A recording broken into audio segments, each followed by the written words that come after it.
আসসালামু আলাইকুম বন্ধুরা, আশা করি আপনারা সবাই ভালো আছেন। মার্কিন যুক্তরাষ্ট্রের আকাশে দাপিয়ে বেড়ানো অত্যাধুনিক F-15 যুদ্ধবিমান গত 20 বছরের ইতিহাসে এই প্রথম কোনো মার্কিন যুদ্ধবিমান শত্রুর ঘাঁটিতে সরাসরি হামলায় ভূপাতিত হলো। আর এই অসাধ্য সাধন করেছে মধ্যপ্রাচ্যের পরাশক্তি ইরান। একের পর এক মার্কিন আগ্রাসী পদক্ষেপের জবাব দিতে গিয়ে যেভাবে ইরান আমেরিকার সামরিক সক্ষমতাকে চ্যালেঞ্জ করেছে তা নিয়ে শুরু হয়েছে বিশ্বজুড়ে নতুন বিতর্ক। মার্কিন প্রতিরক্ষা দপ্তর পেন্টাগন স্বীকার করেছে ইরানের আকাশ সীমায় তাদের একটি F-15 স্ট্রাইক ঈগল যুদ্ধবিমান ভূপাতিত হয়েছে। সবচেয়ে চমকপ্রদ বিষয় হলো এত কোটি ডলারের অত্যাধুনিক যুদ্ধবিমানটি কোনো বড় মিসাইল বা এয়ার ডিফেন্স সিস্টেম দিয়ে নয়, বরং ভূপাতিত হয়েছে কাঁধে বহনযোগ্য ম্যানপ্যাড দিয়ে। মার্কিন সূত্রের দাবি অনুযায়ী এটি চীনের তৈরি কাঁধে বহনযোগ্য স্বল্পপাল্লার উন্নত মিসাইল হতে পারে। মাত্র 40 পাউন্ড ওজনের 7 ফুটের এই অস্ত্রগুলো এতটাই নিখুঁত এবং মারাত্মক যে নিচু দিয়ে ওড়া যুদ্ধবিমান, ড্রোন এবং হেলিকপ্টার খুব সহজে নামিয়ে আনা সম্ভব। এই ঘটনা শুধু আমেরিকার আকাশ শ্রেষ্ঠত্বের প্রশ্নবিদ্ধ করেনি, বরং এটি প্রমাণ করেছে যে উন্নত রাডার বা টেকনোলজির বাইরে গিয়েও গেরিলা কায়দায় মার্কিন যুদ্ধবিমানকে ধরাশায়ী করার সক্ষমতা ইরানের হাতে রয়েছে।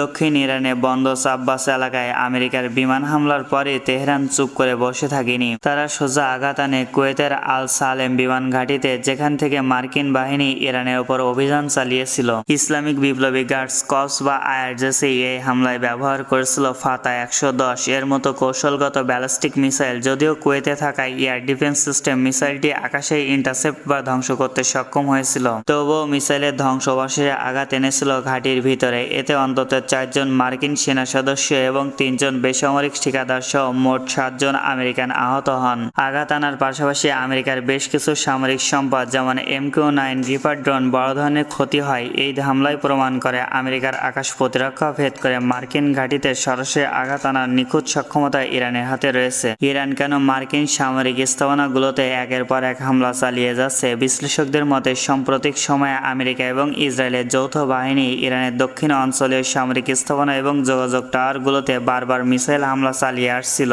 ইরান সব সময় তাদের সার্বভৌমত্ব রক্ষায় বদ্ধপরিকর। তারা স্পষ্ট জানিয়ে দিয়েছে যে আমেরিকার যে কোনো আগ্রাসী পদক্ষেপের জবাব তারা সম্পূর্ণ ভিন্ন উপায় এবং কঠোরভাবেই দেবে। মার্কিন ঘাঁটিগুলোতে একের পর এক হামলার পেছনে ইরানের মূল উদ্দেশ্য হলো আমেরিকাকে বোঝানো যে মধ্যপ্রাচ্যের আকাশ এবং স্থল কোথাও আমেরিকানদের ঘাঁটি নিরাপদ নয়। এই আক্রমণগুলো মূলত প্রতিরোধমূলক এবং প্রতিশোধমূলক, যার মাধ্যমে ইরান তাদের আত্মরক্ষার অধিকার এবং সক্ষমতা বিশ্ববাসীকে জানান দিচ্ছে। নতুন করে মার্কিন ঘাঁটিতে ইরানের আঘাত আনা কৌশলগত গুরুত্ব অনেক। প্রথমত, মার্কিন প্রশাসন যখন দাবি করছিল ইরানের সামরিক শক্তি পুরোপুরি ধ্বংস হয়ে গেছে এবং তারা চাপে রয়েছে, ঠিক তখনই আমেরিকার F-15 যুদ্ধবিমান ভূপাতিত করা এবং মার্কিন ঘাঁটিতে ক্ষেপণাস্ত্র আঘাত আনা তেহরানের ঘুরে দাঁড়ানোর বড় প্রমাণ। ইরানের এই ধরনের গেরিলা কৌশল এবং দীর্ঘপাল্লার মিসাইল হামলার কারণে বিশ্বব্যাপী তেল সরবরাহ ব্যবস্থা এবং হরমুজ প্রণালীর নিরাপত্তা নিয়ে আমেরিকা ও তার মিত্ররা চরম চাপে পড়বে। প্রেসিডেন্ট ডোনাল্ড ট্রাম্প যখন যুদ্ধবিরতির প্রস্তাব দিচ্ছিল এবং শান্তি আলোচনার কথা বলছে, ঠিক সেই সময়ই ইরানের এই সামরিক পদক্ষেপগুলো তাদের বার্গেনিং পাওয়ার বা দর কষাকষির সক্ষমতা বহুগুণ বাড়িয়ে দিয়েছে।